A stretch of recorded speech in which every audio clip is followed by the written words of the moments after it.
Hello students, welcome back to my YouTube channel. Today I am going to explain you chapter number 12 from your book Dear to All the Muses, and the name of the chapter is Most Dear to All the Muses by Dr. S. Radhakrishnan. इस chapter की हिंदी जो है वो मैंने already video बना चुकी हूँ और उसका डिस्क्रिप्शन बॉक्स में आपको लिंक भी दे दूँगी, तो आप वहाँ से इसकी हिंदी जो है वो सुन सकते हैं। लेकिन आज हम करेंगे यहाँ पे छोटे क्वेश्चन आंसर्स। तो चलिए करते हैं। Why was Tagore called most dear to all the muses? जो टैगोर थे उन्हें most dear to all the muses क्यों कहा जाता था? Tagore was awarded the degree of doctor of literature by the university of Oxford. जो टैगोर थे उन्हें यूनिवर्सिटी ऑफ ऑक्सफोर्ड की तरफ से एक जो डॉक्टर ऑफ लिटरेचर की उपाधि प्रदान की गई थी। द साइटेशन सेड, और प्रशस्ति पत्र क्या कहता था? That Tagore was most dear to all the music, की जो टैगोर थे वो सब आर्ट्स जो थी उसमें सबसे ज़्यादा प्रिय थे। Music means various form of arts. Music का मतलब होता है कि कला की विभिन्न प्रकार। Tagore was a man of versatile genius. Tagore जो थे वो जो उनके बहुत ही प्रतिभाशाली थे, ठीक है। He expressed his genius through every form of literature, और उन्होंने अपनी जो प्रतिभा थी वो लिटरेचर के माध्यम से दिखाई थी। और वो लिटरेचर कैसा था? म्यूजिक, डांस और चित्रकला। His imagination was not limited to just one art. उनका जो इमेजिनेशन था, उनकी जो कल्पना थी वो सिर्फ एक कला तक सीमित नहीं थी। He was equally skillful and quick in all the arts, और वो सारे ही कौशलों में कुशल थे। So he was dear to all the muses, इसलिए उन्हें dear to all the muses कहा जाता है, ठीक है। सभी जो आर्ट हैं उसमें उन्हें लोकप्रिय कहा जाता है, क्योंकि सभी आर्ट्स में उनका कौशल जो था वो बहुत ही अच्छा था। Describe the personality of Tagore in your own words. अब टैगोर का जो व्यक्तित्व था वो कैसा था, उसे अपने शब्दों में लिखिए। Tagore had a vital and radiant personality. जो टैगोर थे वो फुल ऑफ एनर्जी थे और वो हमेशा खुश रहने वाले व्यक्तित्व थे, उनके व्यक्तित्व के मालिक थे। ही वॉज टॉल, वो लंबे थे। स्ट्रेटली, फॉर्मल और इम्प्रेसिव थे। एंड सीरीन, और शांत थे।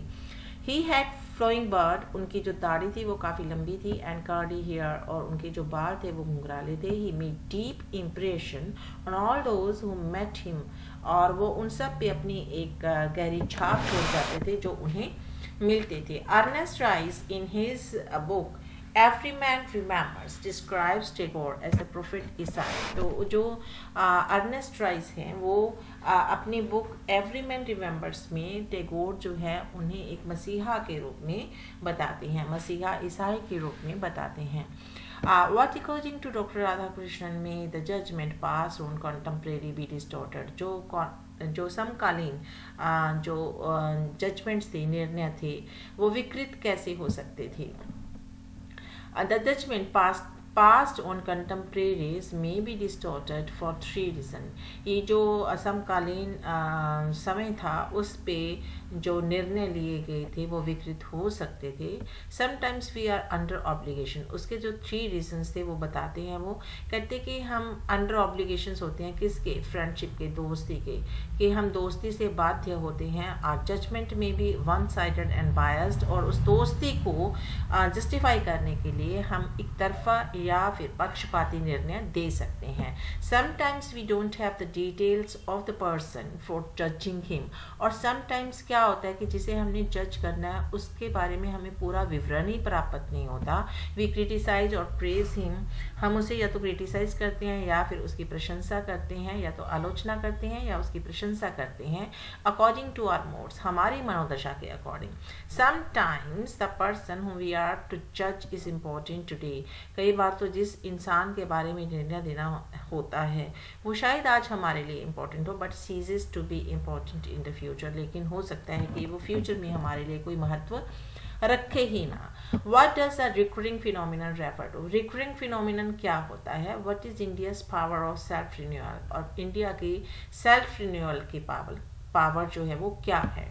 The recurring phenomena is that weighed down by history, battered by invasions, India has endlessly vacillated between greatness and decline। कहते जो पुनरावृत्ति का जो फिनोमिना है, कहते कि ये किसके द्वारा वेट किया गया है, किसके द्वारा जो इसकी तुलना की गई है हिस्ट्री में, इतिहास में अगर हम देखें, झांक के देखें तो हम देखेंगे कि जो भारत था उस पर बहुत सारे आक्रमण हुए और भारत ने उन सभी आक्रमणों के बीच में इसकी दशा क्या थी, बहुत कि समटाइम्स वी थॉट कि India is great, right, and sometimes we were helpless to think कि इसका डिक्लाइन तो अब निश्चित है, इसका जो पतन है वो निश्चित है, क्योंकि इतने ज़्यादा आक्रमण, उसकी चोट इंडिया कैसे सह सकता था। India has always manage to rise again by her power of self denial. लेकिन जो इंडिया था,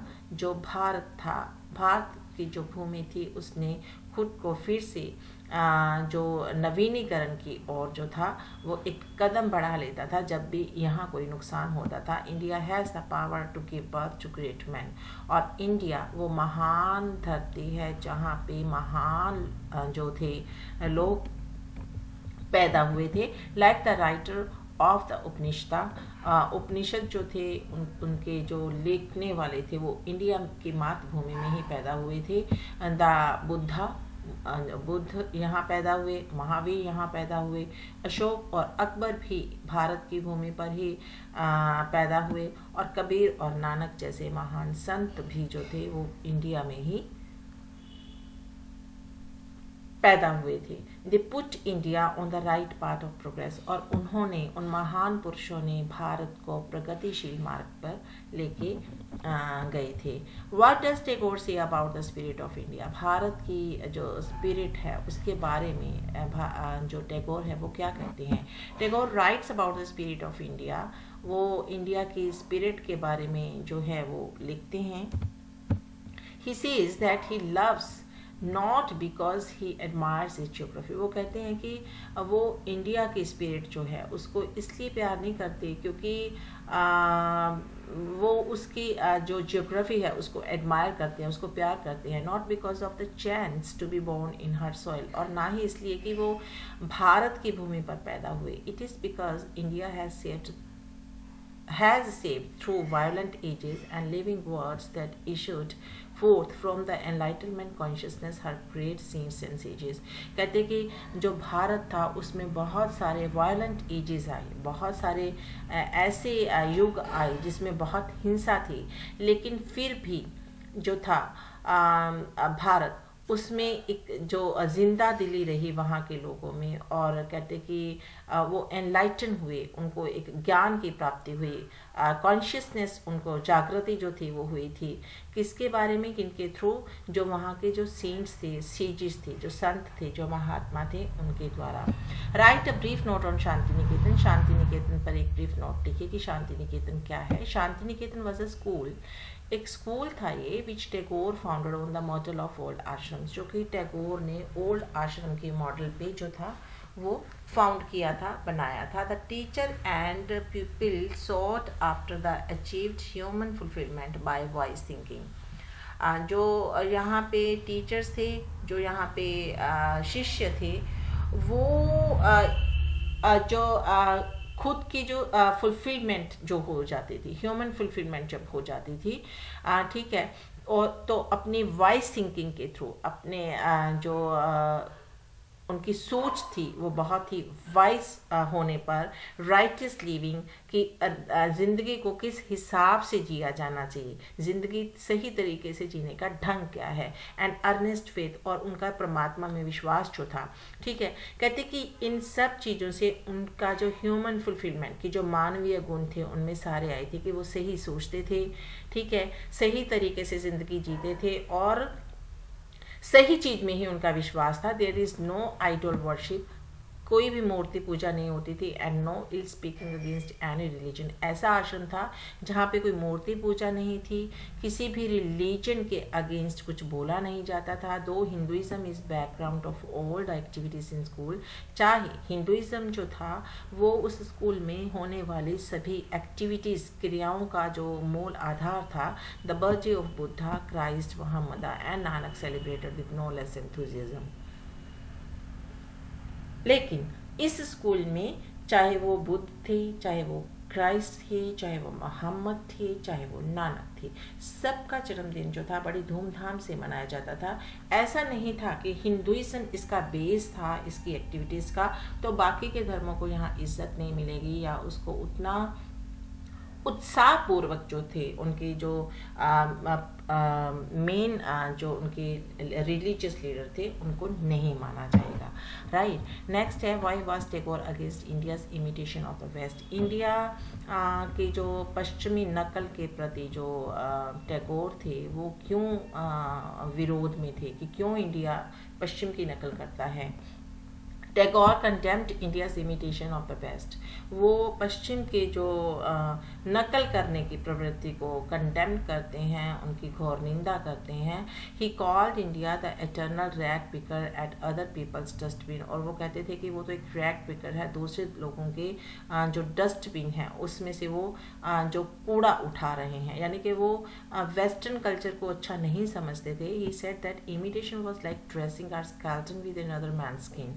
और ऐसे ही लगता था जब हम पश्चिमी सभ्यता को अपनाते थे कि जैसे एक जो पिंजर है उसमें बंदा अपनी स्किन को डाल दे, यानी कि पिंजर क्या होता है, बेजान होता है, अगर उसमें स्किन होगी तभी तो उसमें जो है कोई जान पड़ेगी। तो कहते कि वो उन मतलब सभ्यता को अपना रहे हैं जो बेजान सी थी। He further said that India should cease to be in bondage to others but free to accomplish her own mission to unite the world. कहते कि जो इंडिया जो है वो सीज हो सकता है दूसरों की बॉन्डेज के साथ, लेकिन कहते कि उसका जो एक अपना मिशन है, और उसका मिशन क्या था, टू यूनाइट द वर्ल्ड, कि वो दुनिया को बांध के रखे। ठीक है, तो कहते उसको उसे पूरा करना है, तो उसे किसी की नकल के थ्रू नहीं कर सकते। इंडिया में जो इंडियन स्पिरिट है वो होनी चाहिए। और इंडियन स्पिरिट क्या है, इंडियन स्पिरिट है wise thinking, righteous living and earnest faith. Right, और नेक्स्ट है what work does Tagore want all the Indians to join. जो टैगोर है वो सारे इंडियंस को कौन सा काम जो है उसको ज्वाइन करने के लिए कहते हैं या चाहते हैं कि वो कौन सा काम में संलग्न हो।